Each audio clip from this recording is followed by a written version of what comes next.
मुंबई वायुसेना में पदस्थ सैनिक वीरेंद्र सिंह देवड़ा की दुर्घटना में मृत्यु। उन्हेल में सैनिक की अंतिम यात्रा में हजारों लोग हुए शामिल। उज्जैन जिले के उन्हेल क्षेत्र से मुंबई वायुसेना में पदस्थ सैनिक वीरेंद्र सिंह देवड़ा की दुर्घटना में मृत्यु के पश्चात उनका पार्थिव शरीर उन्हेल पहुंचा।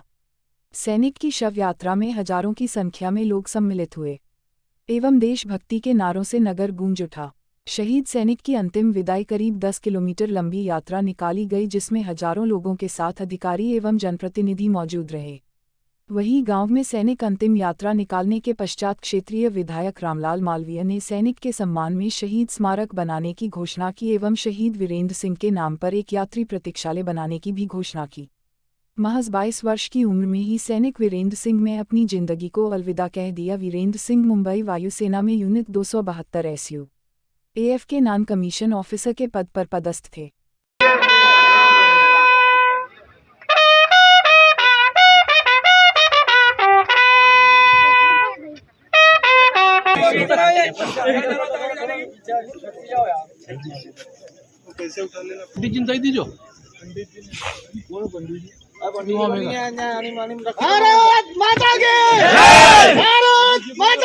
घटिया विधानसभा क्षेत्र का ग्राम बरखेड़ा मॉडर्न में हमारे परिवार के कुंवर वीरेंद्र सिंह देवड़ा जो आज शहीद हुए एयरफोर्स में, हम लोग सब उनको श्रद्धांजलि देने के लिए आए। मैं घटिया विधानसभा क्षेत्र के सभी मतदाताओं की ओर से शहीद वीरेंद्र सिंह जी के चरणों में श्रद्धा सुमन अर्पित करता हूं, उनको नमन करता हूं। और उनकी याद में हम लोग एक शहीद स्मारक बनाने के लिए विधायक निधि से 1 लाख रुपए देकर हम लोग शहीद स्मारक उनका बनाएंगे। धोखाधड़ी व ठगी के आधा दर्जन केस में आरोपी महिला शिरीन उर्फ शबाना हुसैन के खिलाफ अब्दुल अनाम शेख ने खोला मोर्चा। अनाम शेख ने कहा, महिला ने जेल से आने के बाद फिर से शुरू की ब्लैकमेलिंग। उज्जैन बहादुरगंज चौराहे के समीप स्थित मैली गली निवासी अब्दुल अनाम शेख द्वारा एक महिला पर गंभीर आरोप लगाए गए हैं। अनाम शेख का कहना है कि महिला शिरीन उर्फ शबाना हुसैन एक ठग महिला है। इस महिला के खिलाफ उज्जैन जिले में करीब 4 से अधिक केस दर्ज हैं। इस महिला ने कई शादियां की है। यह महिला रुपए ऐंठने के लिए सीधे व भोले लोगों को अपने जाल में फंसाती है, उसके बाद ब्लैकमेल करके शादी करती है। ठग महिला अब तक लोगों से लाखों रुपए ऐंठ चुकी है। इस ठग महिला द्वारा मानव अधिकार व पत्रकारिता का फर्जी कार्ड बनाकर लोगों को डराया धमकाया जाता है। धोखाधड़ी व ठगी के मामले में महिला जेल जा चुकी है। जेल से बेल पर आने के बाद अब इस महिला ने फिर से ब्लैकमेलिंग का काम शुरू कर दिया है। सभी लोग शिरीन उर्फ शबाना हुसैन नाम की इस महिला से सतर्क रहें, अलर्ट रहें। अब्दुल अनाम शेख का कहना है कि वह भी ब्लैकमेलिंग का शिकार हुआ है। उसी के बयान पर महिला को जेल हुई है। अब महिला फिर से उसे ब्लैकमेल कर रही है। वहीं आपको बता दें, शिरीन ने भी प्रेस वार्ता लेकर अनाम पर भी आरोप लगाए हैं। प्रशासन बराबर बात सुने, मेरी वरिष्ठ अधिकारियों तक मेरी बात पहुंचाई जाए और मेरे सबूत और जो भी मैंने गवाह दिए हैं उस पर गौर करके उसकी धारा बढ़ा के ना उसको जेल भेजा जाए और उसके घर वालों को भी।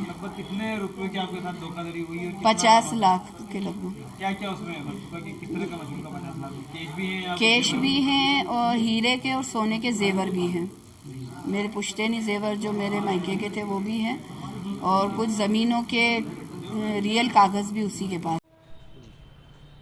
ये जो महिला है शिरीन उर्फ शबाना, ये एक ठग महिला है। पूर्व में भी इसके ऊपर 3-4 थानों में केस दर्ज है ठगी के और ब्लैकमेलिंग के। इस महिला ने मुझको ब्लैकमेल किया है और ब्लैकमेलिंग के माध्यम से मुझसे निकाह किया महिला थाने के अंदर। और ये कभी शिरीन हुसैन के नाम से चलती है, कभी शिरीन यादव के नाम से और शबाना यादव के नाम से चलती है। इसके पास आईडी है। इनके ऊपर 3-4 थानों के अंदर प्रकरण दर्ज है, जिसमें एक नागजरी थाने में है, उसमें मेरा कथन है। उसी के आधार पे ये मेरे ऊपर झूठे ब्लेम लगा रही है। और आपको ब्लैकमेल किया जा रहा है? मेरे को ब्लैकमेल करती है। ये किस तरह से? ये पैसे मांगती है और डराती धमकाती है मेरे को। ये इसके अलावा और भी किस प्रकार से इसके फ्रॉड आपके सामने आए हैं? इसके सब ठगी के मामले हैं और 2-3 शादियां कर रखी है इसने। सड़क दुर्घटना में मजदूर की मौत।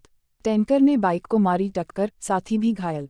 उज्जैन बीती रात ग्राम ब्यावरा निवासी मजदूर साथी के साथ मोटरसाइकिल पर सवार होकर घर जा रहा था। उसी दौरान टैंकर ने उसे टक्कर मार दी, जिसमें उसकी मौत हो गई है। वहीं साथी को भी मामूली चोट आई है। पवासा थाना पुलिस ने जानकारी देते हुए बताया कि हैदर पिता सफ़ी पटेल उम्र 32 वर्ष निवासी ब्यावरा ताजपुर का रहने वाला है, जो मजदूरी का काम करता है। काम खत्म होने के बाद मजदूर के साथी के साथ मोटरसाइकिल पर सवार होकर घर जा रहा था। उसी दौरान केमिकल के टैंकर ने उसे टक्कर मार दी, जिसमें उसकी मौके पर मौत हो गई है। वहीं साथी को भी मामूली चोट आई है। हालांकि स्थानीय लोगों ने श्री सिंथेटिक फैक्ट्री चौराहा पर बैरिकेड लगाकर टैंकर को रोक लिया, जिसमें ड्राइवर सवार था। बताया जा रहा है कि टैंकर का चालक नशे में होने के कारण यह घटना हुई है। स्थानीय लोगों ने टैंकर ड्राइवर की जमकर पिटाई लगाई है, जिसके बाद उसे पवासा थाना पुलिस के सुपुर्द कर दिया है। पुलिस ने मृतक के शव को जिला अस्पताल में पोस्टमार्टम के लिए भिजवा है। अस्पताल में डॉक्टरों द्वारा मृतक का पोस्टमार्टम किया गया है। पूर्व गृहमंत्री बाला बच्चन के नेतृत्व में घर घर चलो अभियान चलाया। पूर्व गृहमंत्री ने लोगों को बांटे पैम्पलेट, भाजपा की नाकामियां गिनाई। उज्जैन मध्य प्रदेश कांग्रेस कमेटी के अध्यक्ष कमलनाथ के निर्देश पर संपूर्ण प्रदेश में ब्लॉक कांग्रेस कमेटी द्वारा बूथ स्तर पर घर चलो अभियान चलाया जा रहा है। इसी क्रम में बुधवार को भी शहर के विभिन्न वार्डों यह अभियान चलाया गया, जिसमें मध्य प्रदेश सरकार कांग्रेस के पूर्व गृहमंत्री बाला बच्चन भी शामिल हुए। उन्होंने भाजपा सरकार को घेरते हुए महंगाई और बेरोजगारी का आरोप लगाया। भाजपा सरकार के खिलाफ लोगों को पेम्पलेट बांटे और बताया कि भाजपा सरकार ने जो वादे किए थे वह नहीं निभाए हैं। प्रदेश सरकार ने जनता के साथ धोखा किया है। अगले चुनाव में जनता इसका जवाब देगी। आज उज्जैन आने का पर्पज हमारा यह है, घर घर चलो अभियान चल रहा है, जिसमें आप देख रहे हो सैकड़ों की संख्या में कार्यकर्ता हमारे साथ में हैं। हमारे शहर अध्यक्ष जी और हमारी कांग्रेस पार्टी के सारे पदाधिकारी और नेतागण हमारे साथ में हैं। भाजपा की असलियत को उजागर करना इस कार्यक्रम के पीछे इस कार्यक्रम का मकसद ये है। घर चलो अभियान में जनता में जन जागरण वाला अभियान का भी साथ में काम कर रहा है। पिछले चुनाव में, चाहे विधानसभा का चुनाव हो, लोकसभा का चुनाव हो, भाजपा ने जो मध्य प्रदेश और देश की जनता से और उज्जैन की जनता से जो वादे किए थे, अब वो उन वादों से कैसी बीजेपी भग रही है, काम करने से बीजेपी कैसी डंडई कर रही है, उस बारे में बताना। जैसे कि महंगाई चरम पे पहुंच जाना, उसके बाद बेरोजगारी इतनी बढ़ गई है जिससे कि सरकार उनको काम नहीं दे पा रही है, बेरोजगारी बढ़ गई है। महंगाई के कारण लोगों के घरों के बजट बिगड़ गए हैं। और अगर हम उनको चुनावी वादे याद दिलाते हैं, जनता अगर चुनावी वादे याद दिलाती है, तो भाजपा के नेता और मिनिस्टर और सरकारें बोलती है वो तो हमारा चुनावी जुमला था।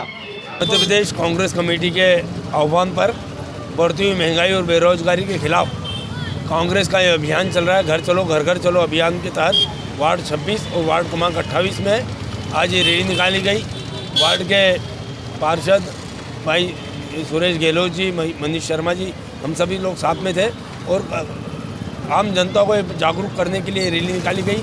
उसमें पर्चे के माध्यम से बताया गया है कि माननीय कमलनाथ जी की सरकार के समय मध्य प्रदेश सरकार की जो जन हितकारी योजनाएं थी, उन योजनाओं को किस तरह रोका गया है और इस प्रदेश में जिस तरह महंगाई बढ़ाकर और जिस तरह लूटपाट की जा रही है, उसके खिलाफ हमने घर चलो अभियान की रैली निकाली। तमिलनाडु की नाबालिग लावण्या खुदकुशी मामले में एबीवीपी ने टावर चौक पर मुख्यमंत्री की शवयात्रा निकालकर पुतला फूंका। उज्जैन टावर चौक पर बुधवार को अखिल भारतीय विद्यार्थी परिषद द्वारा तमिलनाडु के मुख्यमंत्री की शवयात्रा निकाली गई। यहां एबीवीपी के कार्यकर्ता और पदाधिकारियों ने मुख्यमंत्री के खिलाफ नारे लगाए और सरकार बर्खास्त करने की मांग की। एबीवीपी के पदाधिकारियों का कहना है कि तंजावुर में 17 साल की छात्रा का जबरन धर्म परिवर्तन करवाया गया, जिसकी वजह से उसने आत्महत्या कर ली। दोषियों पर कार्यवाही की मांग को लेकर यहां प्रदर्शन किया गया और तमिलनाडु सरकार का पुतला दहन किया। इस मौके पर बड़ी संख्या में एबीवीपी के कार्यकर्ता मौजूद थे। लावण्या के मौत के मामले में अब विरोध प्रदर्शन शुरू हो गए हैं। प्रदर्शन में एबीवीपी के कार्यकर्ताओं ने टावर से तमिलनाडु सरकार की शव यात्रा निकाली। इस दौरान भारी पुलिस बल लगाया गया था। एबीवीपी की कार्यकर्ता आकांक्षा ने आरोप लगाते हुए कहा कि तमिलनाडु में 17 साल की छात्रा ने आत्महत्या जैसा कदम इसलिए उठाया कि छात्रा को स्कूल में ईसाई धर्म अपनाने का दबाव बनाया था। सभी को ज्ञात है कि तमिलनाडु शहर के तंजावुर जिले में हमारी छोटी बहन लावण्या को धर्म परिवर्तन करने के लिए मजबूर किया गया और उससे परेशान होकर हमारी बहन लावण्या ने आत्महत्या कर ली। जब इसका विरोध हमारी सुश्री निधि त्रिपाठी दीदी द्वारा किया गया तो उन्हें भी गिरफ्तार कर लिया गया। लानत है जिस ऐसी सरकार पर जो हमारी छोटी सी बहन लावण्या की आत्महत्या पर भी चुप है। हम उनसे पूछना चाहते हैं कि वो मौन क्यों है, आज उसे न्याय क्यों नहीं मिल रहा है। तो आज हमने अपनी लावण्या बहन के लिए न्याय के लिए ये पुतला शव यात्रा निकाली है।